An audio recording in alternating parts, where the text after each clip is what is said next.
podcast. Today, I'm joined by James Wong, who's the CEO of Podcast Your Brand, a marketing company that builds podcasts that generate hundreds and thousands of dollars for their clients.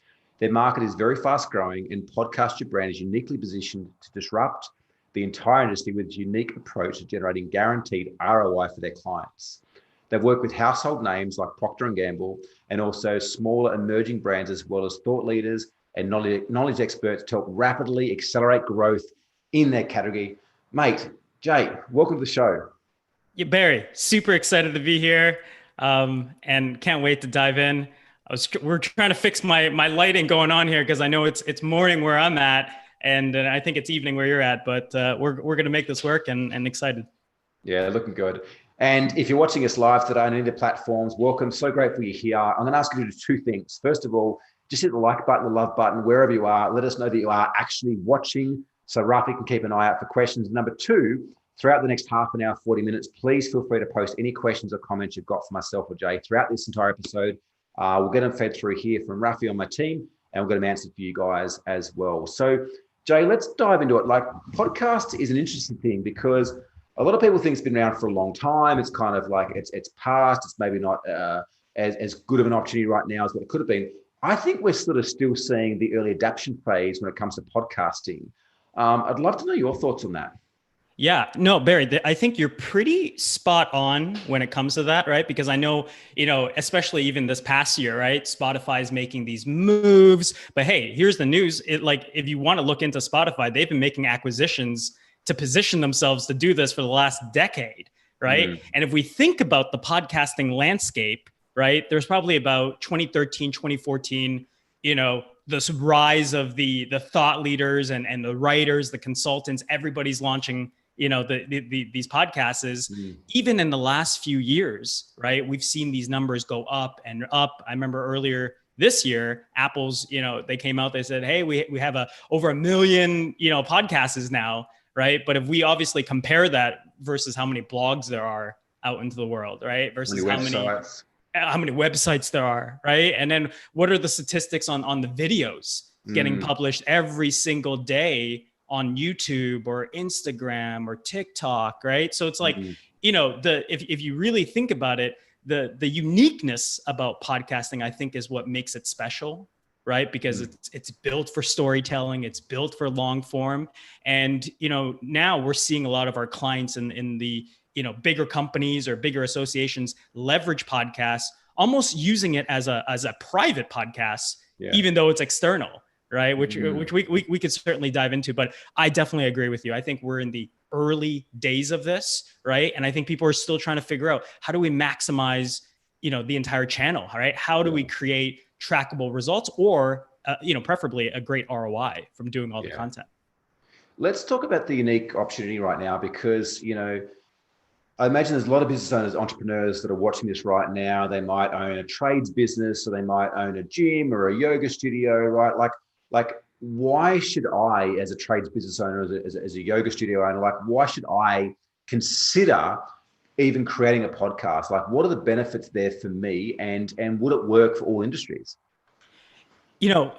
I love the way that you phrase this question, because I don't agree. I'm not on the side that like everybody needs to do a podcast, right? And and sometimes I dislike it. There's some people out there that, it says, what, everybody should write a book, right? And it's like, okay, I could see that argument, right? But here's the thing. If you like the medium, like, do you like, audio? Do you listen? Are you a fan of podcasts, right? I think there is the shows that do it well, right? And I know, we were chatting a little bit about this just off record. There is, when we take out the marketing and the ROI pieces of it, right? Do you just love the platform? You know what I mean? Do you just love the rawness of, a great conversation, or do you love just sharing stories, right? Do you love audio? If you love some of those things, I think podcasting is something you should look at, especially if you're a business owner, right? So that's really the first part. And the second part is, if you're in any business, I have a meeting later today with my accountant, right? And it's so funny because he's been my accountant from pretty much the beginning. And he used to, and Barry, I think you'll appreciate this, and maybe some of your viewers will resonate with this as well. But in the beginning, I was creating all this content. I didn't really have, it wasn't really a business. We didn't know what the products were. We didn't have too much of an email list. And my accountant, the first couple of years said, Jay, you're creating all this content, all this personal brand, it's worthless, right? That's what he would say. And, he's kind of cold, right? Kind of like a doctor. If you see a lot of blood all the time. He's an accountant, right? But what he meant was that this personal brand stops with you, right? It's not this like business asset. I can't go and just sell the Jay Wong personal brand. That's what he meant, right? And, as my business has evolved, as we, did different offers, as the agency started, coming into the play, our relationship has grown. And I always tell him now, I was like, I always tell him, I wish he would have a podcast. I wish he would break down for me, right? Without me sending an email to his team. I wish he would share with me the 5 things to consider during this crazy pandemic year when it comes to, taxes, right? I wish he would give me an update whenever there is an update, because there's 1,000,001 updates on taxes, right? On what, what about the subsidy programs? What about the wage programs? What about all these grants that are being offered, right?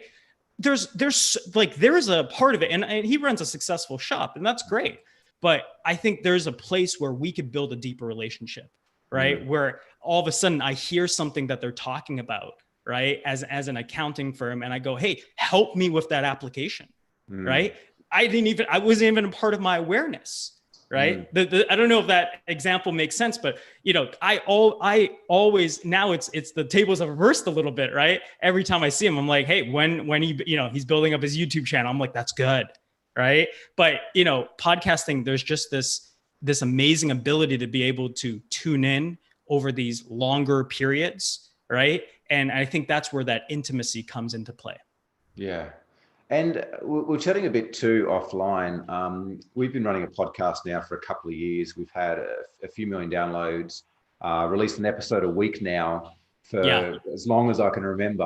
And I remember in the beginning when someone recommended an episode a week, I'm like, oh my God, like how's that even possible? And I think currently we have like 50 backed up to release over the next 50 weeks, which is just insane.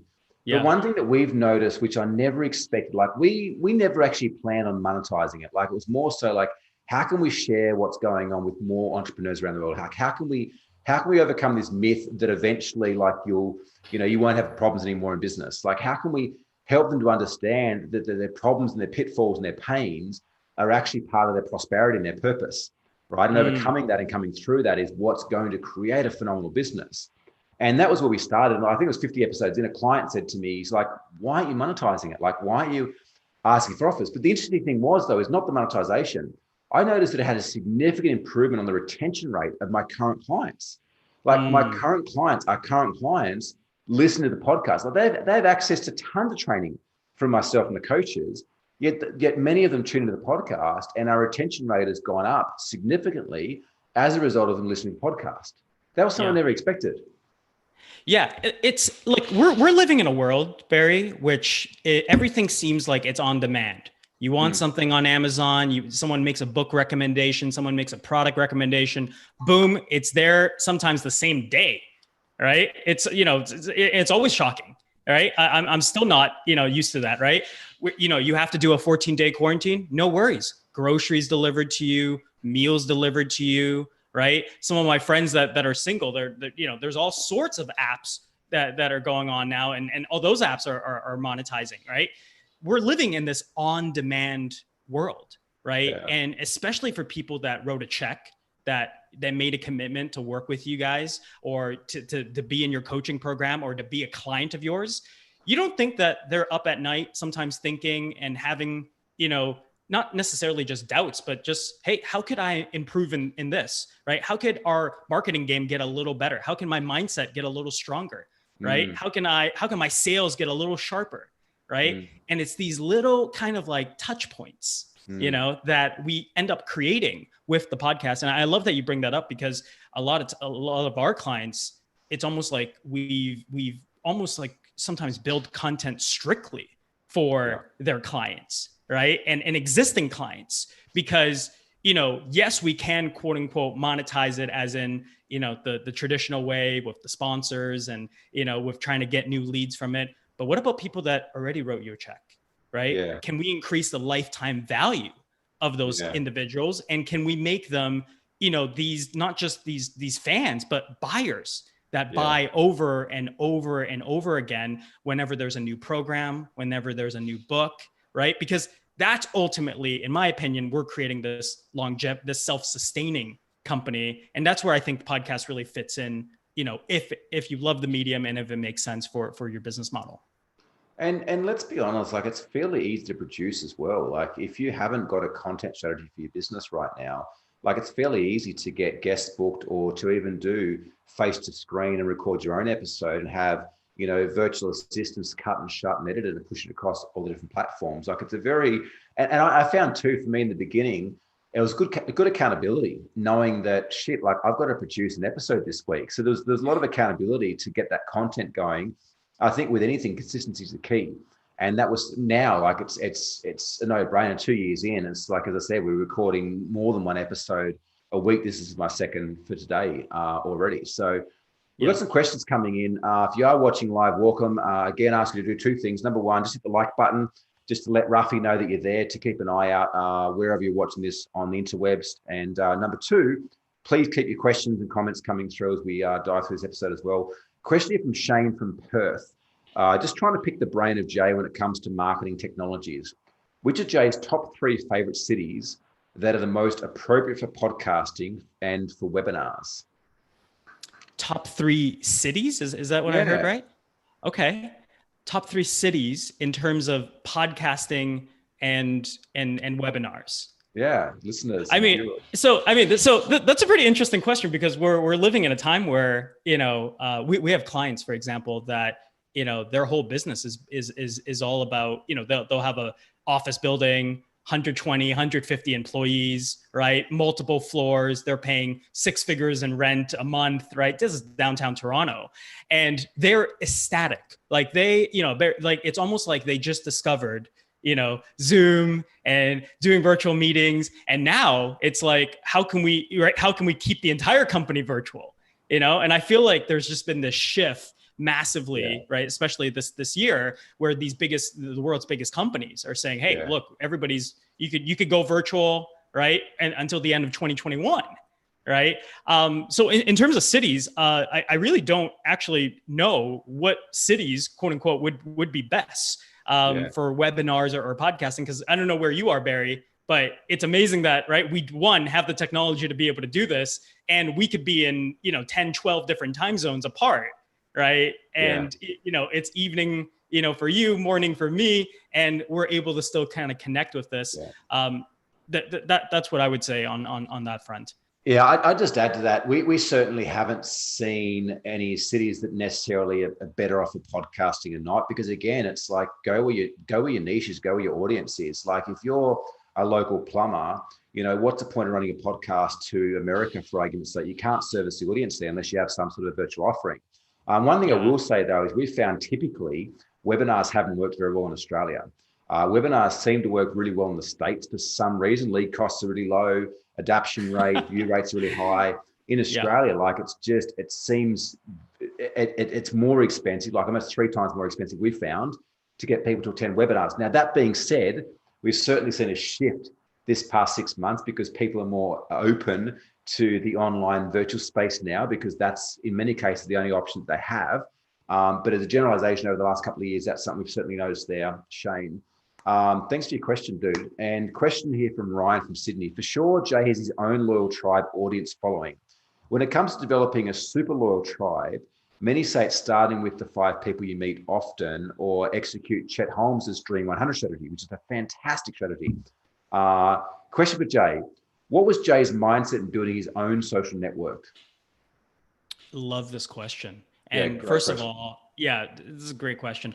Dream 100. I mean, it's, I think honestly, in the beginning, I didn't know about the Dream 100. And I think by default, I made myself this kind of like list of individuals that, one, either their work or their book had a great impact for me. Maybe I did a course with them, right? Or maybe I watched a live stream of them and they just had these great insights that did make an impact for me. Yeah. And I thought, instead of, and this was, I launched my first podcast in late 2015. So, the scope, the timing of it certainly was a bit different, but especially when I was starting out, a lot of times it felt weird to kind of try to look for, like, one, I didn't have any finances to be able to pay for everybody's like hour.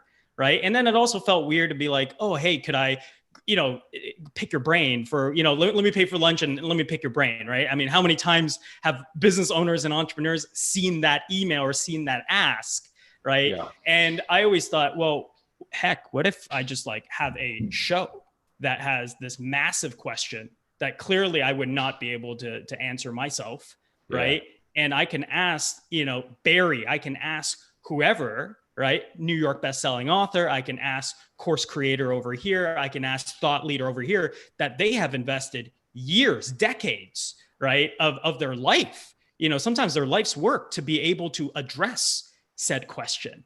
Right. I said, hey, why don't I just invite them on, on a platform to be able to do so? And this is like, 2015, like live video was just really coming into play. Like, people would just go live on their personal profile, right? It was so less, strategic and intentional. But I think I've always been in it in the sense of how can, right away, how can I make it a win for them, right? How can I help Barry sell more, tickets to his events, right? How can I help so-and-so sell more tickets to, or sell more books or get more people in their membership? Because I didn't have any offers. Right. So how can I always make it a win in that relationship? And so many, and I'm sure, Barry, you can attest to this, the podcast, like the actual interviews, the relationships that came from it. Right. Man. Some of these individuals had such a like just it's like almost an intangible thing. Cause and a lot of times when I used to speak about podcasting, before we figured out the whole ROI piece of it, I said, look, I don't know too much about this podcasting. We just started doing this like 3-4 months ago. And this is what, these are the results. Right. Yeah. But I think this is a life hack, than anything else. Right. Yeah. And it turns out podcasting is pretty much, networking. If done right, it's pretty much like networking on steroids. Very, very intentional of how you build those relationships and how you, nurture those relationships, because you never know kind of how those end up and coming back to benefit and serve you. And you create some amazing friendships, amazing partnerships from it. It's a really good point that you raised there. Like, outside of writing books and surfing and playing music, one of the things that I still do within my business is podcasts episodes. And, for me, it's like every episode, it gives me a chance to ask the questions that I want to ask. It gives me a chance to pick the brains of like successful people that have been there and done that. And it's like a coaching, mentoring session every time I jump on with an amazing guest that's in a different field than what I am. And, my level of knowledge has grown exponentially as a result of that. One thing I'd say, Ryan, check out episode 1 of the Comeback Game podcast. I interview Amanda Holmes, who is Chet Holmes' daughter, and she's actually the CEO of Chet Holmes Institute. We dive into the Dream 100 a little bit. And also episode 47, I think it is, with Dana Derricks, who actually got the license to rewrite Chet Holmes' Ultimate Sales Machine as the Dream 100 book. We speak about it in that episode as well, which you'll find on iTunes or on Spotify as well. Another question here, is it safe to say that Jay isn't staking everything on a single card of podcasting? If he can, could he share what he's considering to be the future exciting marketing channels? What's the exciting marketing channels you see coming up in the future? I love this question. I love this. So, look, when I just started working out again recently, and, I spent the last 2 weeks every day. I was, sores and aches, and like it would be struggling sitting here, like even doing this interview, like I would pretty much try not to move or flex. Yeah. Right. And, I started talking with we're working out virtually with a couple of my friends. And, we're really just doing we're doing push-ups, pull-ups, burpees, like air squats. Right. And it's like, oh, what are we doing today? It's like, dude, fundamentals. We're just doing like the absolute basics, and when it comes to something like this, marketing, I think marketing ultimately comes back to great fundamentals, right? And, to answer this, like we teach all of our clients what we call kind of the triangle effect, right? And if you think of triangle, there's really three spots of it, right? One is your kind of main content hub, right? For a lot of our clients, it's the podcasts. The other, so the second one would be an email list, right? Or a distribution list, right? And then the third one would be some form of a community, paid, free, private, right? And whichever one that you're in, you're essentially pointing traffic, right, and direction to the other two. So if you're on the podcast, right, or you're on your YouTube channel, or you're on TikTok, right, yes, you're creating content for the, on that platform, but you're pointing, right, to, hey, have you downloaded our guide over here? Hey, have you joined our, masterclass over here, right? Something to capture the email. And hey, if you want to deepen this conversation, right, join our community over here, right? If you're in the community, you're pointing back to the email list, you're pointing back to the content channel. So we found that for all of our clients, and it's a bit different, right? You might use LinkedIn, I might use Instagram, and that's based on maybe the actual audience and who you're trying to reach, right? But we found that within these three, when you're bouncing people from all three of these touch points, it seems like it's a lot of touch points. But if you really break it down, right? People see you in their inbox, people see you when they log into social, right? People listen to you or they watch you when they're on walks or gardening, right? And then if all three could push to your products and services, right? It feels like there's more touch points than three. Yeah. And so like we just keep with the absolute basics. Like, is TikTok going to take over the world? And like, we got to switch our whole strategy to it. I don't know. Does your audience live on TikTok? And is that, the quote unquote long game that you want to play? Right. But again, you could utilize TikTok to push them to your podcast, push them to your email list, push them to your group. That's right. So it's, when it comes to marketing, I'm, very excited because I think podcasting, going back to our first question, is still in that really, really early stage. And the whole point of doing all this is that you ultimately have an audience, right? Which I believe is a massive asset, and I would make an argument that a personal brand is an asset, even after all the notes from my accountant, right? So yeah, that's what I would say on that. Any thoughts on that, Barry?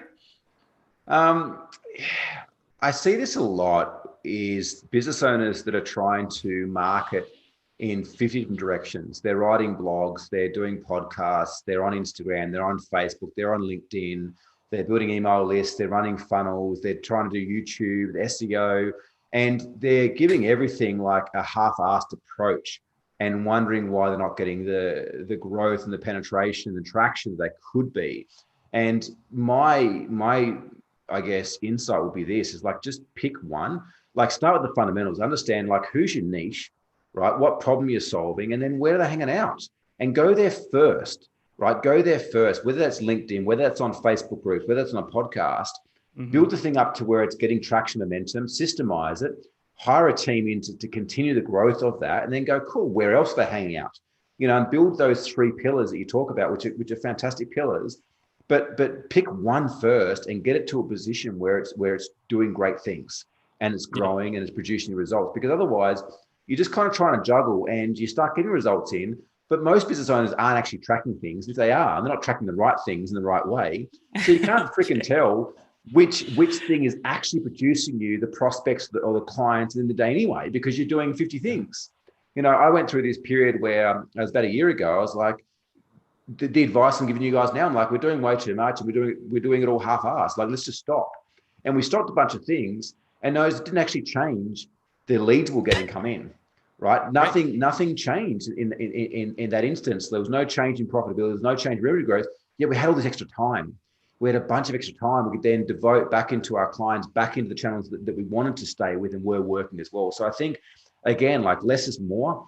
Do the fundamentals right, get clear of who your client is, like who's your avatar, where they're hanging out, what problem you're solving, and like fish where the fish are, right? Using the right bait. Love that. I love that. Yeah. Totally agree. Yeah. Question here. Great answer, Jay. Awesome questions, guys. Question here from Dr. Jeff Moody, who was actually just the guest that I had an hour ago. Like, fantastic interview, talking about all things burnout amongst entrepreneurs and physicians and so forth. And there's a few things that we touched on here, Jay, funnily enough, that we spoke about there. He said it is regularity the most critical component of doing a podcast, or is it guest quality or guest quantity? Like, what is the best quality, do you believe, in making a good podcast? This is it's a unique question because it depends on what your goals are on with the podcast. I'll give you a couple of examples. We have a client, her name's Mandy, and we worked with her back in 2018, right? And if we go to her podcast, I mean, she has about 30, 40 different interviews. She was consistent for the first couple months. Then, she took, a 6-month hiatus. Then she came back with a few, then we did, a kind of a second season with her, right? Then she's like, you know what, we're going to in-house this, so it's all good. Her offers, she teaches, CEOs and business owners how to pretty much, go to 7 figures with bringing on operations and like having that whole team. And so it's kind of like a pretty, I would say intimate, done with you offer, right? Her offers are anywhere from 50K to 6 figures, well into the 6 figures. And she's able to leverage those 30, 35 episodes that we did for her back in, some of them back in 2018. And she still has people typing in her intake form that they heard so-and-so the X amount of episode, right? And they reference, language that's very specific to that episode. So the language around that episode was, here are the 4 stages that we typically take our clients through. And these are the outcomes of each stage. Right. Wow. And somebody will in their intake form, hey, literally, I heard the episode, love the interviews. I feel like I'm in stage 1 and I love to work with you guys to get to stage 2. Or, hey, we've been stuck in stage 2 for years. Right. Wow. It's killing me.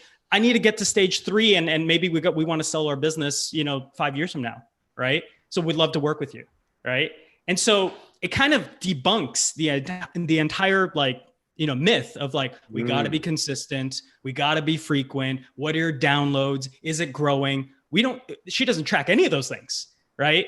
But she does have in her funnels a way of getting that attention and those eyeballs directly to those very specific episodes. We built her podcast very intently.